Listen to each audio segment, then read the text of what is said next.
ദൈവഭക്തന്റെ ദേഹി എന്നത് പ്രവാസിയും പരദേശിയുമാകുന്നുവെന്ന് ദൈവത്തിന്റെ വചനത്തിൽ നാം ഗ്രഹിച്ചു. ഈ ആശയത്തെ ക്രിസ്തുയേശുവിന്റെ ജീവിതത്തോട് താരതമ്യപ്പെടുത്തി നാം പഠിച്ചപ്പോൾ ക്രിസ്തുയേശുവിന്റെ ദേഹി പ്രവാസിയും പരദേശിയുമാകുന്നുവെങ്കിൽ അതിൻ്റെ സ്വദേശം എവിടെയാകുന്നു എന്ന ചോദ്യത്തിന് സ്വർഗാദി സ്വർഗത്തിലാകുന്നു.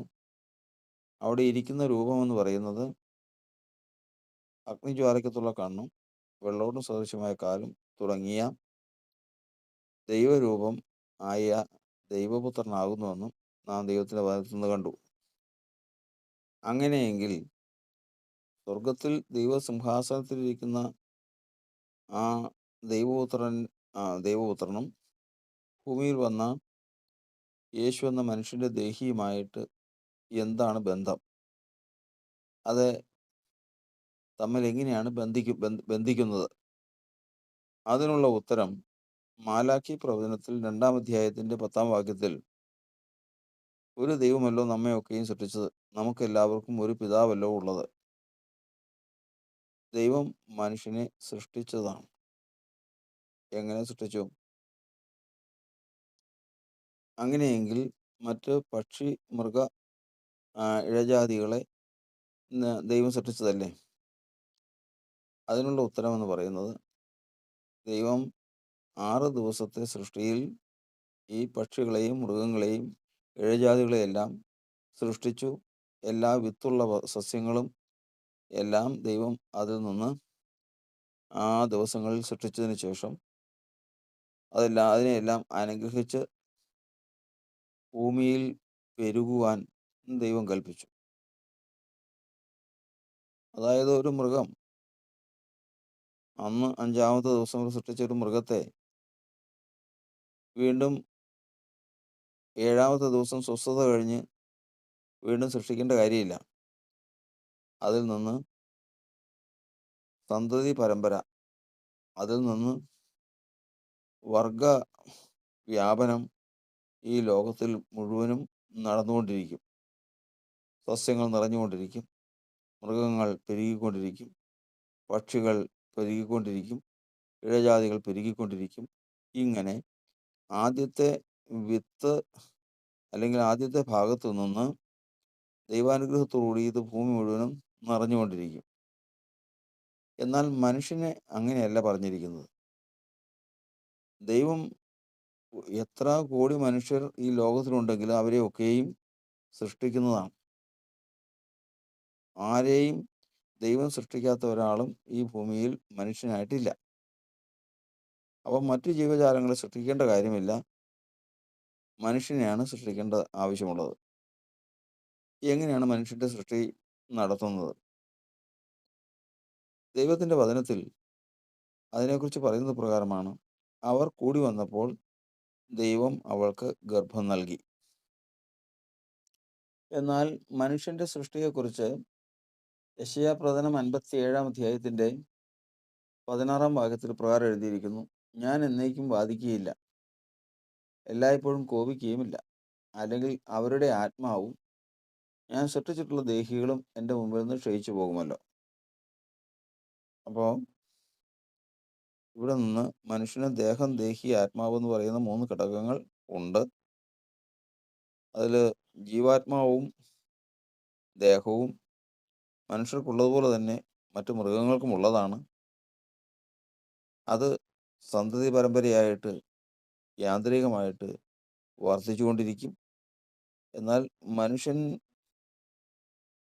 ജനിക്കുമ്പോൾ അതിൽ സൃഷ്ടിയായിട്ടൊന്ന് നടത്തുന്നത് അവൻ്റെ ദേഹിയാണെന്ന് ഇവിടെ പറഞ്ഞിരിക്കുന്നു. അവരുടെ ആത്മാവും ഞാൻ സൃഷ്ടിച്ചിട്ടുള്ള അവരുടെ ദേഹി എൻ്റെ മുമ്പിൽ നിന്ന് ക്ഷയിച്ചു പോകുമല്ലോ.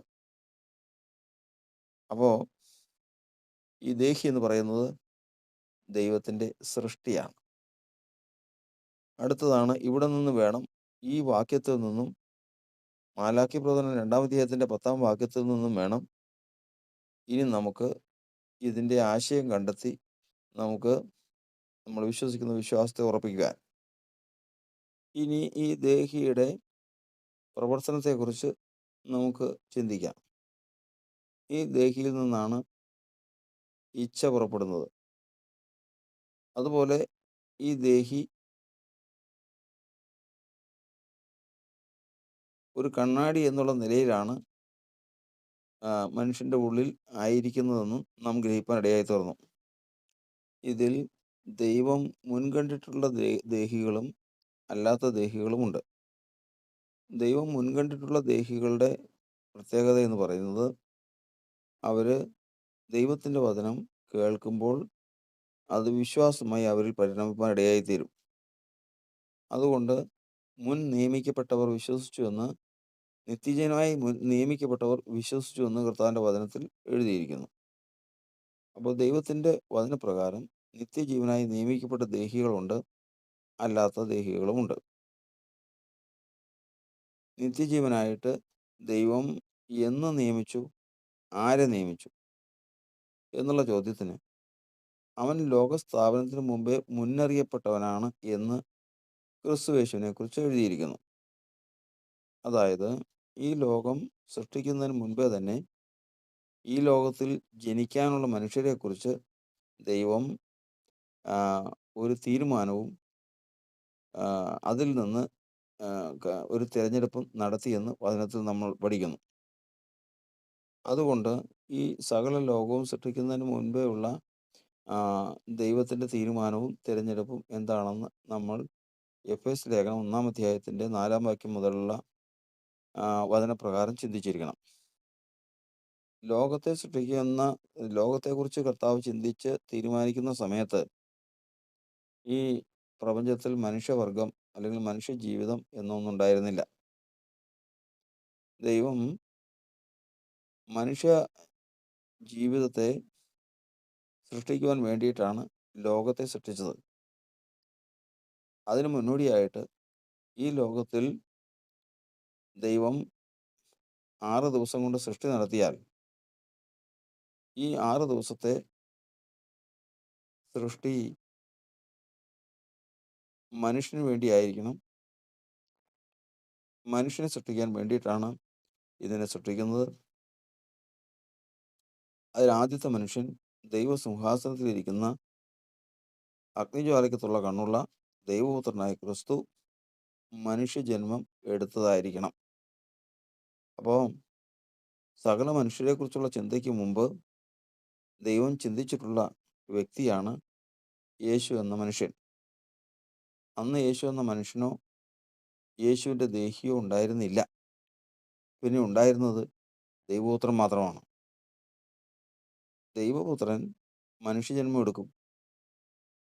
ദൈവപുത്രൻ മനുഷ്യജന്മം എടുക്കുമ്പോൾ ദൈവത്തിൻ്റെ പരിശുദ്ധാത്മാവിനാൽ അവന് ജീവൻ ലഭിക്കും. അതിൽ ദൈവം ഒരു ദേഹിയെ സൃഷ്ടിക്കും. ഈ ദേഹിയിൽ ദൈവപുത്രൻ്റെ സ്വഭാവം വെളിപ്പെടും. ഇത്ര മാത്രമാണ് ദൈവത്തിൻ്റെ ആ മനുഷ്യ സൃഷ്ടിയിൽ കൂടിയുള്ള ദൈവിക ഉദ്ദേശം. ഇവിടെ നിന്ന് നമുക്ക് ഒരു കാര്യം വ്യക്തമാകുന്നത്, ദൈവം മനുഷ്യനെ സൃഷ്ടിക്കുമ്പോൾ അവൻ്റെ ഉള്ളിൽ സൃഷ്ടിച്ചു കൊടുക്കുന്ന ദേഹി എന്ന് പറയുന്നത്, ദൈവം ലോകസ്ഥാനത്തിനു മുമ്പേ തീരുമാനിച്ചതോ തിരഞ്ഞെടുത്തതോ ആയ ആ ആത്മീക ജീവികൾക്ക് തങ്ങളുടെ സ്വഭാവം വെളിപ്പെടുത്തുവാൻ ഈ ഭൂമിയിൽ മനുഷ്യജീവിതങ്ങളെ സൃഷ്ടിച്ചു എന്ന് വേണം വചനത്തിൽ നിന്ന് മനസ്സിലാക്കുവാൻ. അതായത് ദേഹം, ദേഹി, ആത്മാവെന്ന് പറയുന്ന 3 ഘടകങ്ങളായിട്ട് യേശുവിനെ ദൈവം സൃഷ്ടിച്ചപ്പോൾ, യേശുവിൽ ദേഹി എന്നുള്ള ഒരു ഭാഗം, അത് കണ്ണാടിയുടെ പ്രവർത്തനമാണ്. അത് സ്വർഗത്തിൽ ദൈവസിംഹാസനത്തിലിരിക്കുന്ന ദൈവപുത്രൻ്റെ പ്രതിഫലനത്തിന് വേണ്ടിയിട്ടാണ് ഉണ്ടാക്കിയിരിക്കുന്നത്. അതിനു വേണ്ടിയിട്ട് മനുഷ്യപുത്രനായ യേശു ചെയ്യേണ്ടത് ഏറ്റവും കൂടുതൽ ദൈവത്തെ ഭയം, വിശ്വാസം, അനുസരണം, സ്നേഹം എന്നിവ ദൈവത്തെ ആയിരിക്കണം. അങ്ങനെ വരുമ്പോൾ സ്വർഗത്തിൽ സിംഹാസനത്തിലിരിക്കുന്ന ദൈവപുത്രൻ്റെ പ്രതിരൂപം യേശുവിൻ്റെ ദേഹിയിൽ പ്രതിഫലിക്കും. മാത്രമല്ല, യേശുവിൻ്റെ ദേഹിയിൽ കൂടി സ്വർഗത്തിൽ ദൈവസിംഹാസനത്തിരിക്കുന്ന ദൈവപുത്രൻ്റെ സ്വഭാവം വെളിപ്പെടും. അങ്ങനെ ലോകത്തിൽ ദൈവം തൻ്റെ പരിശുദ്ധാത്മാവിനാൽ ജീവനെ ഉളവാക്കി അതിൽ കൂടി ശാരീരികമായ പുത്രത്വം ലഭിച്ച യേശു എന്ന മനുഷ്യനും, രണ്ടാമത്തത് സ്വർഗത്തിൽ ദൈവസിംഹാസനത്തിരിക്കുന്ന ദൈവപുത്രൻ്റെ പൂർണ്ണ പ്രതിഫലനമുള്ള ദേഹി എന്നുള്ള നിലയിൽ ആത്മീകമായ ദൈവിക പുത്രത്വമുള്ള മനുഷ്യൻ എന്നുള്ള നിലയിലും യേശു അറിയപ്പെട്ടു, അല്ലെങ്കിൽ സാക്ഷ്യം പ്രാപിച്ചു. ഇപ്രകാരം 33.5 വർഷം ദൈവസിംഹാസനത്തിരിക്കുന്ന ദൈവപുത്രൻ്റെ സ്വഭാവം വെളിപ്പെടുത്തിയ യേശു മരണത്തോളം അനുസരണമുള്ളവനായി തീർന്ന് താൻ ഏറ്റവും കൂടുതൽ വിശ്വാസം, സ്നേഹം, ഭയം, അനുസരണം എന്നിവ ഏകസത്യ ദൈവത്തെയാണെന്ന് തെളിയിച്ചു. അങ്ങനെ ദൈവസിംഹാസനത്തിരിക്കുന്ന ദൈവപുത്രൻ കണ്ണാടിയിൽ പ്രകാശിക്കും പോലെ അങ്ങനെ തന്നെ പ്രകാശിച്ച് കാണുന്ന ഒരു കണ്ണാടിയായി യേശു വളർച്ചാപൂർത്തീകരണം പ്രാപിച്ചു. സൂര്യൻ പ്രകാശിക്കുമ്പോൾ ഭൂമിയിലിരിക്കുന്ന കണ്ണാടിയിൽ ആ സൂര്യൻ്റെ പ്രതിഫലനം അതേ ശക്തിയിൽ ഉണ്ടാകുന്നത് പോലെ തന്നെ ദൈവസിംഹാസനത്തിലിരിക്കുന്ന ദൈവപുത്രൻ്റെ പ്രതിഫലനം യേശു എന്ന മനുഷ്യൻ്റെ ദേഹിയിൽ പൂർണ്ണ ശക്തിയോടെ വെളിപ്പെട്ട് നിൽക്കുന്നതാണ് വെളിപ്പാട് പുസ്തകം 1-ാം അധ്യായത്തിൽ കാണുന്ന അഗ്നിജ്വാലയ്ക്കത്തുള്ള കണ്ണും വെള്ളോടിന് സദൃശ്യമായ കാലും മുഖം സൂര്യനെ പോലെ പ്രകാശിക്കുന്നതും മാറത്ത് പൊൻകച്ച കെട്ടി തലമുടി ഹിമത്തോളം വെള്ളയും വായിൽ നിന്ന് ഇരുവാഴത്തോടെ വാള് പുറപ്പെടുന്നതും കണ്ണഗ്നിജ്വാല വെള്ളോടിന് സദൃശ്യമായ കാലം മുതലായിട്ടുള്ള രൂപത്തിൽ കാണുന്നത്. എന്നാൽ ആ കാണുമ്പോൾ തന്നെ നമ്മൾ കാണുന്ന രൂപമാണ് ഈ പറഞ്ഞ രൂപം. കേൾക്കുന്ന ശബ്ദം അതല്ല. കേൾക്കുന്ന ശബ്ദം പറയുന്നത് പ്രകാരമാണ്, ഞാൻ മരിച്ചവനായിരുന്നു, ഇതാ എന്നേക്കും ജീവിച്ചിരിക്കുന്നു. അപ്പോൾ ഈ ആൾ മരിച്ചവനായിരുന്നു എന്ന് പറഞ്ഞാൽ സിംഹാസനത്തിരിക്കുന്ന ദൈവപുത്രന് മരിക്കാൻ സാധിക്കുമോ? ദൈവജ്ഞാനവും ദൈവശക്തിയുമായിരിക്കുന്ന സകലത്തിനും ആധാരമായിരിക്കുന്ന ആ ക്രിസ്തുവിന് മരിക്കാൻ കഴിയുമോ? ഇല്ല, മരിക്കാൻ കഴിയുകയില്ല. മരിച്ചത് മനുഷ്യനായ യേശു ക്രിസ്തുവാണ്. ഇന്ന് ആ മനുഷ്യൻ്റെ ദേഹിയിൽ സിംഹാസനത്തിൽ ഇരിക്കുന്നവൻ പ്രകാശിക്കുന്ന ഭാഗമാണ് വെളിപ്പാട് പുസ്തകത്തിൽ 1-ാം അധ്യായത്തിൽ കാണുന്നത്. ലൂക്കോസിന്റെ സുവിശേഷം 1-ാം അധ്യായത്തിൽ എഴുതിയിരിക്കുന്ന പോലെ മറിയോട് പറയുന്നത്, പരിശുദ്ധാത്മാവ് നിന്റെ മേൽ വരും, അത്യുന്നതന്റെ ശക്തി നിന്റെ മേൽ നിഴലിടും. പരിശുദ്ധാത്മാവ് നിന്റെ മേൽ വരും, മറിയോട് പറയുകയാണ്. അപ്പോൾ മറിയയുടെ മേൽ പരിശുദ്ധാത്മാവ് വന്നു. അത്യുന്നതന്റെ ശക്തി നിന്റെ മേൽ നിഴലിടും. അത്യുന്നതന്റെ ശക്തി എന്ന് പറയുന്നത് ദൈവജ്ഞാനവും ദൈവശക്തിയും ക്രിസ്തുവും ദൈവപുത്രനും എല്ലാം ഒരാളാണ്. അപ്പോൾ ഈ സിംഹാസനത്തിരിക്കുന്ന ആളുടെ നിഴലാണ് അത്യുന്നതന്റെ ശക്തി നിന്റെ മേൽ നിഴലിടും. അപ്പോൾ മറിയ എന്ന കന്യകയിൽ വന്നത് പരിശുദ്ധാത്മാവും ദൈവപുത്രന്റെ നിഴലുമാണെന്നർത്ഥം. അപ്പോൾ സിംഹാസനത്തിലിരിക്കുന്നവന്റെ നിഴലാണ് മറിയയിൽ മനുഷ്യനായി തീർന്ന യേശു. സങ്കീർത്തനത്തിൽ മാനവരാശിയെക്കുറിച്ച് പറയുന്നത്, മനുഷ്യരൊക്കെയും വെറും നിഴലായി നടക്കുന്നു നിശ്ചയം. ഇതുപോലെ തന്നെ യേശു സ്വർഗീയമായതിൻ്റെ നിഴലാണ്. അതായത് സ്വർഗത്തിലിരിക്കുന്ന ദൈവപുത്രൻ്റെ നിഴലാണ്. കാരണം അവൻ ദൈവശക്തിയാണ്. അങ്ങനെയാണ് പരിശുദ്ധാത്മാവിനാൽ യേശുവിന് ജീവനും ലഭിച്ചു. ദൈവശക്തി ആകുന്ന ദൈവപുത്രൻ്റെ പ്രകാശനം അല്ലെങ്കിൽ പ്രതിഫലനം ഉണ്ടാക്കാൻ ദൈവം അവൻ്റെ ഉള്ളിൽ ഒരു ദേഹിയും സൃഷ്ടിച്ചു കൊടുത്തു. ഇങ്ങനെ ദേഹിയിൽ ദൈവസിംഹാസനത്തിലിരിക്കുന്നവന്റെ പ്രതിഫലനവും ശരീരത്തിൽ പരിശുദ്ധാത്മാവിനാൽ ഉളവായ ജീവനുമായിട്ട് സാക്ഷാൽ ദൈവപുത്രനായിട്ട് അവൻ ലോകത്തിൽ ജീവിച്ചു. അപ്പോൾ അവൻ ഈ ലോകത്തിൽ പരദേശി എന്ന് പറയുമ്പോൾ, അത് യേശു പറഞ്ഞ വാക്കുകൾ തന്നെ പറയുമ്പോൾ, ഒന്നാം മനുഷ്യൻ ഭൂമിയിൽ നിന്ന് മണ്ണുകൊണ്ടുള്ളവൻ, രണ്ടാം മനുഷ്യൻ സ്വർഗത്തിൽ നിന്ന് ഉള്ളവൻ. യേശു സ്വർഗത്തിൽ നിന്നുള്ളവനെന്ന് അവിടെ ഉറപ്പിച്ച് പറയുകയാണ്. അവൻ രണ്ട് തരത്തിലും, അതായത് ജീവനാലും ദൈവപുത്രനാകുന്നു, അതുപോലെ തന്നെ ദേഹിയിൽ വീണിരിക്കുന്ന ദൈവപുത്രന്റെ നിഴലിന്റെ പ്രതിഫലനത്താലും ദൈവപുത്രനാകുന്നു. പാപപരിഹാരം വരുത്തി എന്നേക്കുമായിട്ട് ഉയർത്തെഴുന്നേറ്റപ്പോൾ പാപപരിഹാര യാഗം സ്വർഗത്തിൽ പോയി സ്വന്തം രക്തം കൃപാസനത്തിൽ തളിച്ച് ദൈവകോപം അടങ്ങിയപ്പോൾ ദൈവം അവന് ദൈവ തേജസ് കൊടുത്തു. എന്ന് പറഞ്ഞാൽ യേശു എന്ന മനുഷ്യന്റെ ദേഹിയിൽ പൂർണ്ണമായി പ്രകാശിക്കുന്ന ഒരവസ്ഥ ദൈവം അവന് കൊടുത്തു എന്നർത്ഥം. ഈ വാക്യങ്ങളിൽ നിന്നെല്ലാം നമുക്ക് മനസ്സിലാകുന്നത് മനുഷ്യരൊക്കെയും വെറും നിഴലായി നടക്കുന്നു വെച്ചാൽ നിഴലാണ്. യേശു നിഴലാണ്. യേശു എന്ന നിഴലെന്ന് പറയുന്നതിൻ്റെ പൊരുൾ ദൈവസിംഹാസനത്തിലിരിക്കുന്ന ദൈവപുത്രനായിരുന്ന ദൈവശക്തിയാണ്. അപ്പോൾ ദൈവശക്തിയുടെ നിഴലാണ് ഈ ലോകത്തിൽ വന്ന യേശു. ദൈവപുത്രൻ യഥാർത്ഥത്തിൽ മറിയ എന്ന കന്യകയിൽ ജനിച്ച യേശുവാകും. അപ്പോൾ ഇവിടെ പരദേശിയും പ്രവാസിയും എന്ന് പറയുന്നത് ഈ നിഴലാണ്. ഇത് സ്വദേശം എന്ന് പറയുന്നത് മനുഷ്യജന്മം എടുക്കുന്നതിന് മുമ്പ് ആരായിരുന്നുവോ അതാകുന്നു പൊരുൾ. യേശുവിൻ്റെ പൊരുൾ, യേശു എന്ന മനുഷ്യൻ ദൈവശക്തിയുടെ നിഴലാകുന്നുവെങ്കിൽ അവൻ്റെ പൊരുൾ ദൈവശക്തിയാണ്, അല്ലെങ്കിൽ ദൈവപുത്രനാണ്, ദൈവജ്ഞാനമാണ്, അല്ലെങ്കിൽ ക്രിസ്തുവാണ്.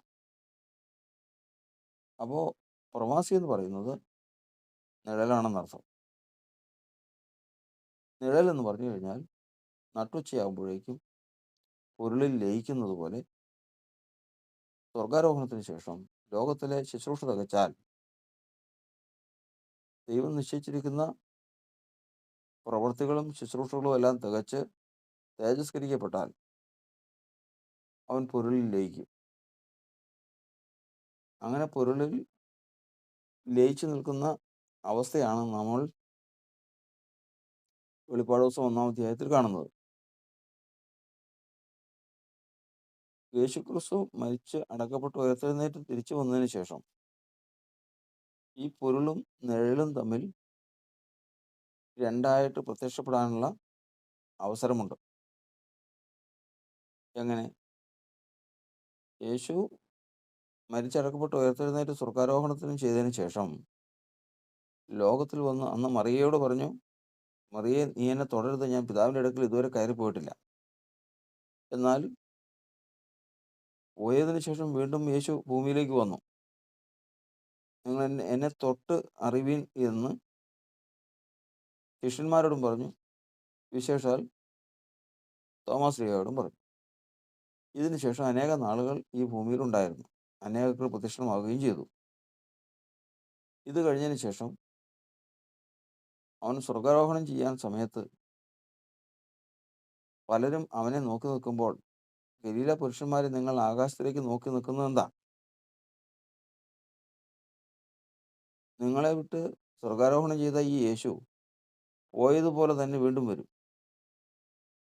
അപ്പോൾ പോയതുപോലെ തന്നെ വീണ്ടും വരും. പോയ രൂപം എന്താ? മനുഷ്യരൂപമാണ്. മറിയ പ്രസവിച്ച് വളർന്ന് ശുശ്രൂഷ തികച്ച് കാൽവരിയിൽ യാഗമായി തീർന്ന് 3-ാം നാൾ ഉയർത്തെഴുന്നേറ്റ അതേ മനുഷ്യരൂപമാണ് ആ സ്വർഗ്ഗാരോഹണം ചെയ്തു. ഇനി ഇവിടെ ലോകത്തെ ഭരിക്കാൻ വരുന്നത് അതേ രൂപത്തിൽ തന്നെ വരുമെന്നാണ്. അപ്പോൾ തന്നെ പൊരുളിനോട് ചേർന്ന രൂപവും അവനുണ്ടാകാം. പൊരുളിൽ ലയിച്ച ഭാഗവും അവനുണ്ടാകാം. ആ പൊരുൾ തന്നെയായിട്ട് വെളിപ്പെടുന്ന രൂപം ഉണ്ടാകാം.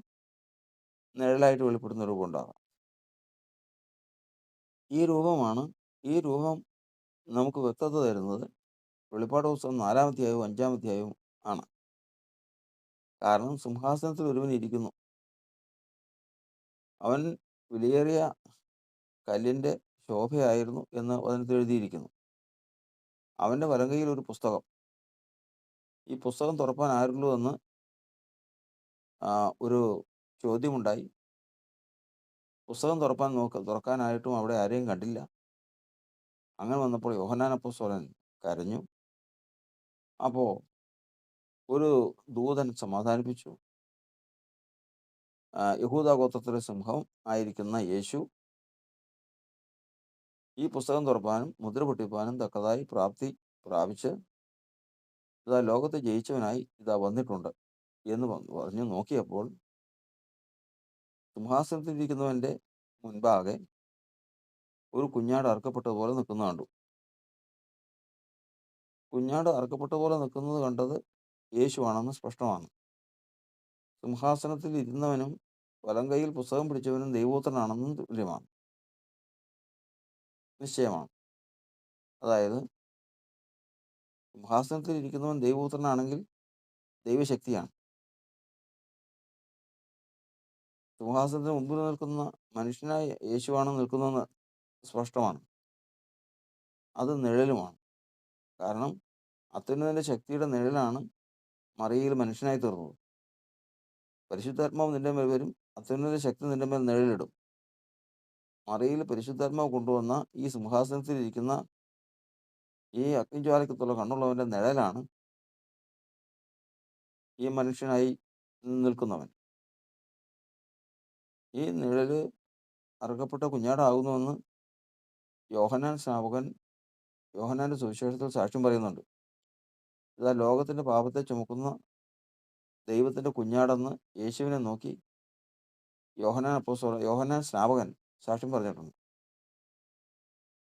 അപ്പോൾ അവിടെ പൊരുളിനെ വേറെയായിട്ടും അവിടെ നിഴലിനെ വേറെയായിട്ടും അവിടെ കാണുകയാണ്. ഇത് രണ്ടും ഒരുമിച്ച് ചേരുന്ന ഭാഗവും നമുക്ക് വേദപുസ്തകത്തിൽ കാണാം, വെളിപ്പാട് 1-ാം അധ്യായത്തിൽ. അപ്പോൾ പൊരുളിനെ ദൈവസിംഹാസനത്തിൽ കാണാം. ആ രൂപത്തിൽ വരാതെ ദാസരൂപം എടുത്തു, അതായത് നിഴൽ ആയിട്ട് ഈ ഭൂമിയിലേക്ക് വന്നു. ശുശ്രൂഷ തികച്ചതിന് ശേഷം സ്വർഗത്തിലേക്ക് പോയി. അപ്പോൾ ഇവിടെ പരദേശി എന്ന് പറയുമ്പോൾ നിഴലാണ്. ഈ നിഴൽ എത്ര കാലം പരദേശിയായിരിക്കും? നട്ടുച്ചയ്ക്ക് എല്ലാ വൃക്ഷങ്ങളുടെയും നിഴൽ ഇല്ലാതായി പോകുന്ന പോലെ ലോകത്തിൽ ജനിച്ച് ശുശ്രൂഷ തികച്ച് സ്വർഗാരോഹണം ചെയ്ത യേശു പൊരുളിൽ ലയിച്ചു. ഇത് യേശുക്രിസ്തു എന്ന മനുഷ്യനെക്കുറിച്ചുള്ള ജീവിതാവസ്ഥയാണ്. അവൻ്റെ ഉള്ളിലെ ആത്മാവ് സംബന്ധിച്ചും അവൻ്റെ ജീവനെ സംബന്ധിച്ചുമുള്ള അവസ്ഥയാണ് നമ്മളിപ്പോൾ ഗ്രഹിക്കാനിടയായി തീർന്നത്. അപ്പോൾ ഇവിടെ നമ്മൾ ഒരു കാര്യം ചിന്തിച്ചത്, ദേഹി എന്ന് പറയുന്ന ഒരു കണ്ണാടിയാണ്. അത് അകത്തെ മനുഷ്യനാണ്. അത് ദൈവത്തിൻ്റെ സൃഷ്ടി, ഗർഭത്തിൽ ദൈവം സൃഷ്ടിക്കുന്നതാണ്. അത് തനതായതിൻ്റെ ഒരു നിഴലാണ്. യേശുവിൻ്റെ ദേഹി എന്ന് പറയുന്ന നിഴല് ദൈവപുത്രൻ്റെ നിഴലാണ്. ശരി, അങ്ങനെയെങ്കിൽ സാധാരണ മനുഷ്യൻ്റെ ദേഹി അത് നിഴലാണെങ്കിൽ അതിൻ്റെ പൊരുൾ എവിടെയായിരിക്കുന്നത്? അതിന് നമുക്ക് ലഭിക്കുന്ന ഉത്തരം യേശു തന്നെ പറഞ്ഞു, നിങ്ങൾ 12 പേരെ ഞാൻ തിരഞ്ഞെടുത്തില്ലയോ? അതിൽ ഒരുത്തനൊരു പിശാചാവും.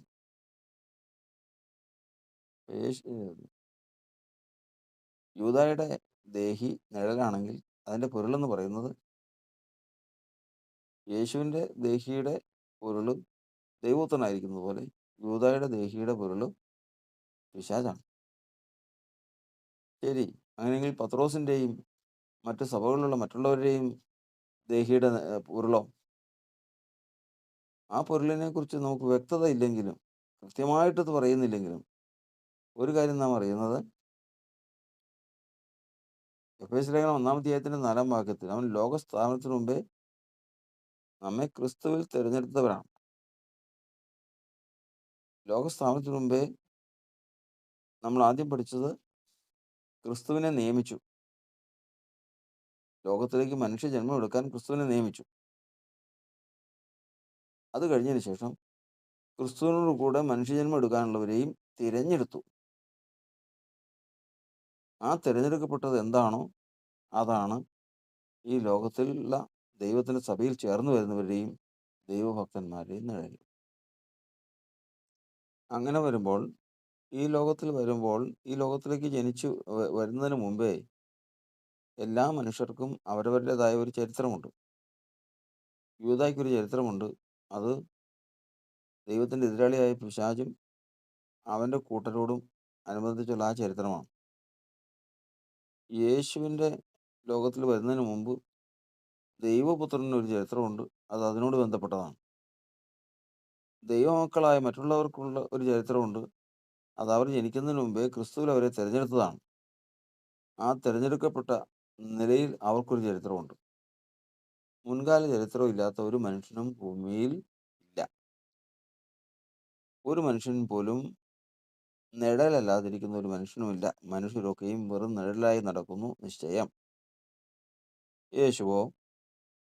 യേശുവും പരിശുദ്ധാത്മാവിനാൽ ജീവൻ പ്രാപിക്കുകയും അത്യുന്നതന്റെ ശക്തിയായ ദൈവപുത്രന്റെ നിഴലായി മനുഷ്യ ജന്മമെടുക്കുകയും ചെയ്ത, മനുഷ്യ ശരീരവും മനുഷ്യദേഹിയും പ്രാപിക്കുകയും ചെയ്ത ഒരു വ്യക്തിയാണ് കർത്താവായ യേശു ക്രിസ്തു. ഇവിടെ ഉദിക്കുന്ന അടുത്ത ചോദ്യം, ഇങ്ങനെ നിഴലായിരിക്കുന്ന മനുഷ്യന്റെ ദേഹികൾ കഴിഞ്ഞ ചില പാഠങ്ങളിൽ പഠിച്ചതുപോലെ അവയ്ക്ക് സംസാരിപ്പാൻ കഴിവുള്ളവർ, കേൾക്കാൻ കഴിവുള്ളത്, ശരീരമുണ്ട്, രൂപമുണ്ട്, വെളിച്ചം കാണും, സംസാരിപ്പാനുള്ള ശേഷിയുണ്ട്, ഭക്ഷണം കഴിക്കാൻ കഴിയും, വേദന അനുഭവിക്കാൻ കഴിയും തുടങ്ങിയിട്ടുള്ള അനവധി കാര്യങ്ങൾ ഈ നിഴലാകുന്ന ദേഹിക്ക് ഉണ്ട് എന്ന് വചനപ്രകാരം നമ്മൾ പഠിക്കുന്നുണ്ട്. ഇത് എങ്ങനെ സാധിക്കുന്നു? ഒരു മനുഷ്യൻ്റെ ദേഹി ഇത്രയും കാര്യങ്ങളൊക്കെ ചെയ്യുവാൻ തക്കവണ്ണം നിഴലായിരിക്കെ എങ്ങനെ സാധിക്കും? ഈ കാര്യമാണ് നമുക്ക് ഇനി അടുത്ത ഭാഗം ചിന്തിക്കേണ്ടത്.